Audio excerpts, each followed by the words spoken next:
Joining us now is Republican strategist and pollster Frank Luntz. He's here to give the Hill a sneak peek into his latest great rethink data. Frank, it's great to see you as always.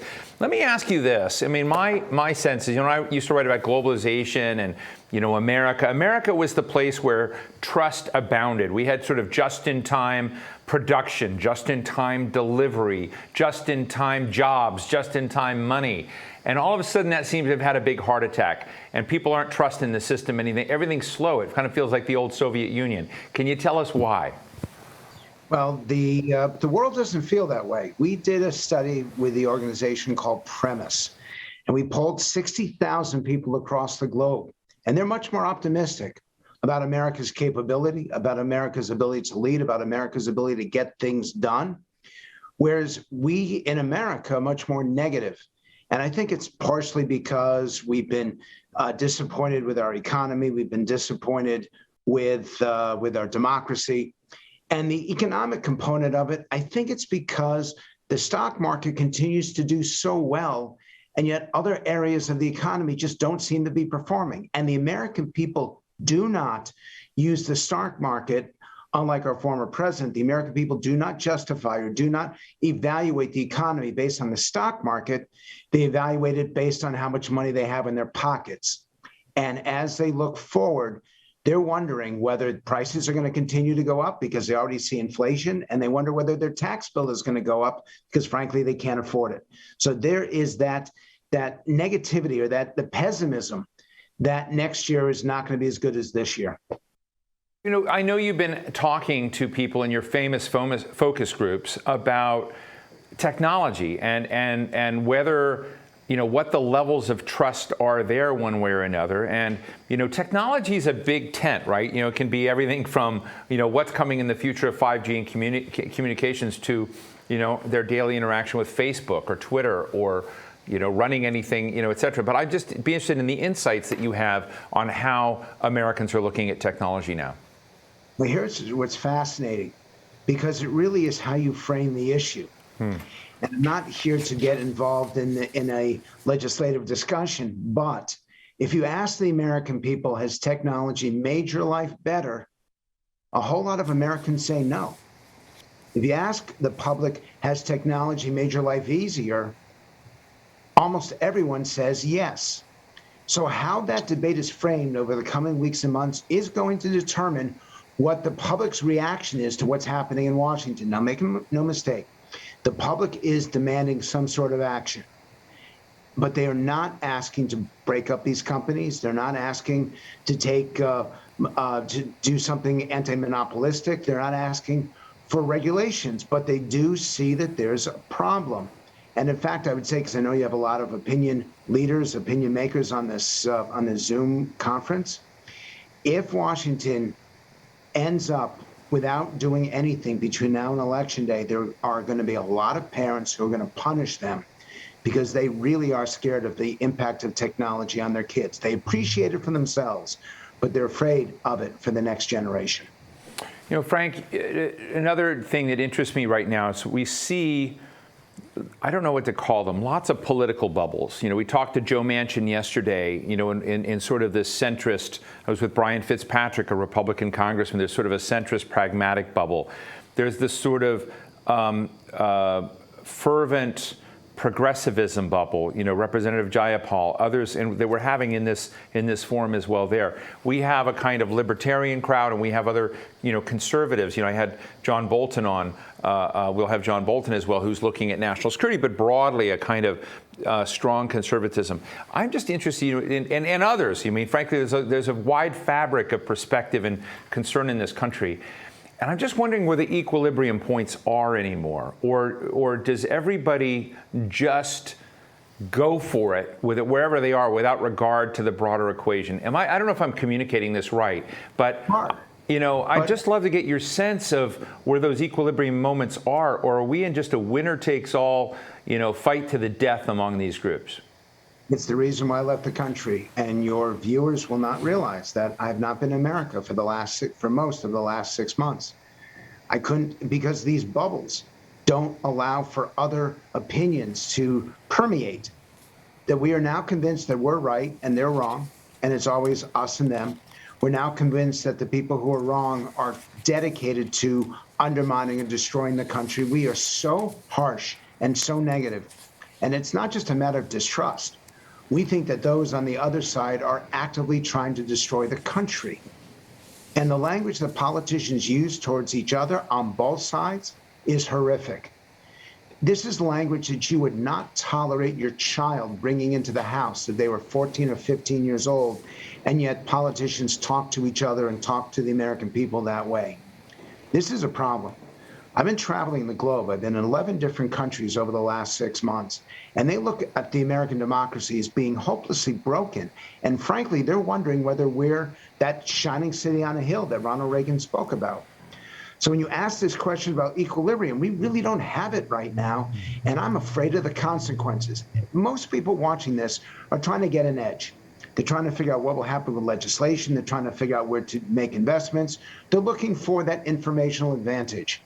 I'm desperately trying to find this common ground, these threads that unite us, that will bring AOC and Joe Manchin into the same room with Mitch McConnell and Susan Collins.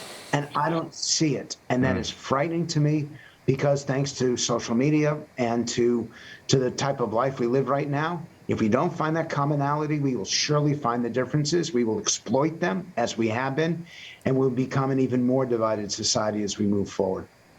Let me ask you another question. I don't know how to frame either. You're the framing expert, and I'm just sort of winging this. But it seems to me that what brings together different people sometimes is a sense of crisis, that an existential conflict, big wars, big challenges or assaults on the nation. 9/11 brought people together, and interestingly, COVID didn't bring people together, and now, you know, when we're basically a few days away from the next climate change conference, and you know, we can all feel and see the impacts of changes in climate that are happening, and what may happen. I'm just wondering, what is your focus groups, what does your polling show, and your sense of things show about attitudes towards climate? And again, we're talking in this segment about the economy. Climate is the economy also, in terms of how we do this. So what are your insights there, Frank? So again, I go back to that premise study of 60,000 people globally. They think that America offers the best ladders to success. They think that economically, America still offers people the chance to rise up. If you were born poor, you can end up in middle class. If you were born middle class, you can end up wealthier. They believe in us more than we believe in ourselves. But I need to compare our findings with what we get in the UK.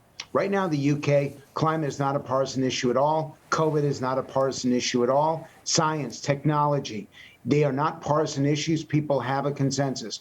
Only in America are we so hopelessly divided that we can't even agree on a vaccine that we invented, that we manufactured. You'd think that we'd be celebrating it. You'd think we'd be proud of it. And instead we condemn it, or too many Americans condemn it. And now with climate, it's going to require the president to use every aspect of his unifying communication, which we haven't seen that much of, to get the American people on board. And it's pretty hard to ask the rest of the globe to sacrifice, to ask the rest of the globe to make these commitments that COP26 is about, if America itself aren't willing to make those commitments. I know I sound pessimistic about a lot of this. It's because I am. It's because this is who I listen to, this is who I poll, this is who I focus group, and we are a pretty angry, divided, just foul country right now, and it affects my own thinking. In 2016, I've talked with you this before. I had the opportunity to interview then Vice President Joe Manchin, you know, on how he saw the election building with Hillary Clinton and Donald Trump then. And he said, Steve, the Democratic Party has a problem. He said, we're a party of snobs. The Democratic Party is a party of snobs. And it was an on-the-record comment. I used it. I published it in The Atlantic. I'm just interested. I've talked to people in the White House and said, have you de-snobbed the party enough? And they said, we're working on it, but we're not there. I'd just be interested. You're a pollster. You're an advisor primarily to the Republican side of the equation. But if you had an opportunity to give President Joe Biden an opportunity to help him with what he sort of saw as a structural problem in the Democratic Party, what would be on some of the things he might think about? First off, is that Joe Manchin and Kristen Sinema are the perfect examples of Democrats, proud Democrats, not conservative Democrats, just Democrats who think that they're going too far. Listen to them. Second is that people, hell hath no fury like a taxpayer scorned.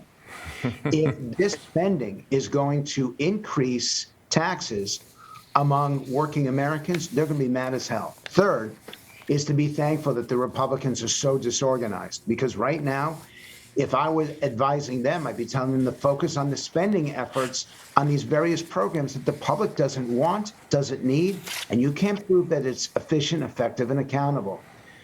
Right now, the president is very lucky that the Republicans are focused on culture wars, are focused on more social issues, because the moment they turn to economics, you're going to see a lot of Democrats very angry that Joe Biden ran as a centrist and he's governing as Bernie Sanders.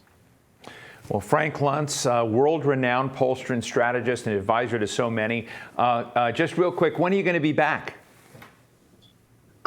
You know what? I was supposed to come back this week, and I didn't come. I was boarding up. I was literally getting the Uber to go to LAX to fly back to the U.S. I've been to fly back to Washington, and I'm going back to the UK. I'm going back to teach in Edinburgh, teach in Rome, teach in Saudi Arabia. I'd rather be teaching global students who actually want to learn than trying to teach Americans who think that they know everything. I know I've been humbled over the last couple of years by what I've learned about democracy and the economy, and I wish that the American people would prioritize humility and not pride. I think we'd be a stronger country for it. Well, Frank Luntz, I want to just say, I mean, we've been friends for a long time. I always appreciate your time and insights. And when you do come back here, we'd love to have you here in person. And thank you so much for your candor. Thank you. You got it. I appreciate it.